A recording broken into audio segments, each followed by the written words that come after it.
തായ് 5 ഗുവയാണ് നമ്മുടെ വീട്ടിലുണ്ടായ നമ്മുടെ പേരയ്ക്കയാണ്. തായ് 5, തായ് 7, തായ് പിങ്ക് ഒരുപാട് വെറൈറ്റീസ് ഉണ്ട്. ഇത് തായ് 5 ആണ്. ഞാനൊന്ന് മുറിക്കാം.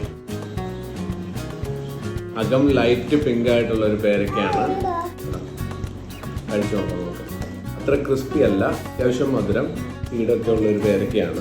It's good. നല്ല റൗണ്ട് ഷേപ്പിൽ നല്ല കളറൊക്കെ ആയിട്ട് വരും. പേരയ്ക്ക വെക്കുന്നതിൽ ഒരു 1, 2, 3 ഒക്കെ കഴിഞ്ഞിട്ട് വെക്കാവുന്ന പേരയ്ക്കയാണ്. തീരെ മോശമില്ലാത്ത അത്യാവശ്യം നല്ലൊരു പേരയ്ക്ക. എപ്പോഴും ഇഷ്ടപ്പെടാം. ഓക്കെ.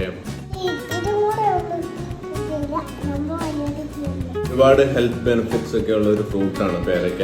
ഇമ്മ്യൂണിറ്റി ബൂസ്റ്റർ ഒക്കെ ആയിട്ട് നമുക്ക് കഴിക്കാവുന്ന ഒരു പഴമാണ്. ചക്ക, മാങ്ങ, റംബൂട്ടാൻ, പേരയ്ക്ക, അതൊക്കെ 4 ഓപ്ഷൻസ്. ഒരുപാട് നല്ല പേരയ്ക്കകളുണ്ട്. ഇത് വലിയ തെറ്റില്ലാത്തൊരു പേരയ്ക്കാണ്. അത്യാവശ്യം നല്ലൊരു ഈൽഡാണ്. അത്ര മോശമായിട്ടുള്ള പേരയ്ക്കകളൊക്കെ കുറവാണ്. ഏതെങ്കിലും പേരയ്ക്കൊക്കെ നിങ്ങൾ നടണം. തായ് 5.